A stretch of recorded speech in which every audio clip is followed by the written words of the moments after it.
ઝઘડાના રૂમાલપુરા ગામના ખેડૂત પર દીપડાનો હુમલો, શ્વાનોએ બચાવ્યો ખેડૂતનો જીવ। ભરૂચ જિલ્લાના ઝઘડા તાલુકાના જાંબોઈ ગામની સીમમાં દીપડાના હુમલાની ઘટના સામે આવતા ગ્રામજનોમાં ભયનો માહોલ ફેલાયો છે।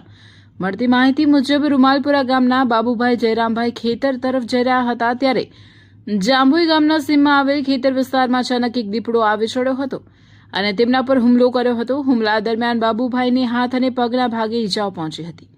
સદનસીબે નજીકમાં રહેલા શ્વાનો દીપડા સામે ભસવા લાગ્યા હતા અને શ્વાનોએ દીપડા પર હુમલાનો પ્રયાસ કરતા દીપડો ત્યાંથી ભાગી ગયો હતો, જેના કારણે બાબુભાઈનો જીવ બચી ગયો હતો। ઇજાગ્રસ્ત બાબુભાઈને તાત્કાલિક 108 એમ્બ્યુલન્સ મારફતે ઉમરલા સરકારી હોસ્પિટલ ખાતે ખસેડવામાં આવ્યા હતા, જ્યાં તબીબો દ્વારા જરૂરી સારવાર આપવામાં આવી હતી।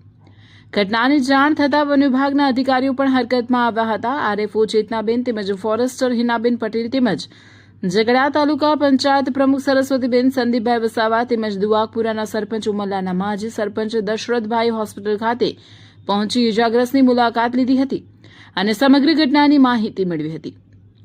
વન વિભાગ દ્વારા ઘટના સ્થળે તપાસ હાથ ધરવામાં આવી છે। આરએફઓ ચેતનાબેને જણાવ્યું હતું કે ગ્રામજનોની સુરક્ષાને ધ્યાનમાં રાખીને ઘટના સ્થળ નજીક દીપડાને પકડવા માટે પાંજરું મૂકવાની કાર્યવાહી કરવામાં આવશે। દીપડાના હુમલાની આ ઘટનાએ રૂમાલપુરા અને આસપાસના ગામોમાં ચિંતાનો માહોલ ઉભો કર્યો છે, ત્યારે ગ્રામજનોએ વન વિભાગ પાસે તાત્કાલિક પગલાં લેવાની માંગ ઉઠાવી છે। બાબુભાઈ હું ચાલતો તો પણ પેલો દીપડો કઈ દબાઈ રહ્યો છે, મારી પર હુમલો કર્યો। ત્યાર પછી કૂતરો હતો બચી ગયો। ત્યારબાદ હે ત્યાર પછી 8 વાગી ગયો।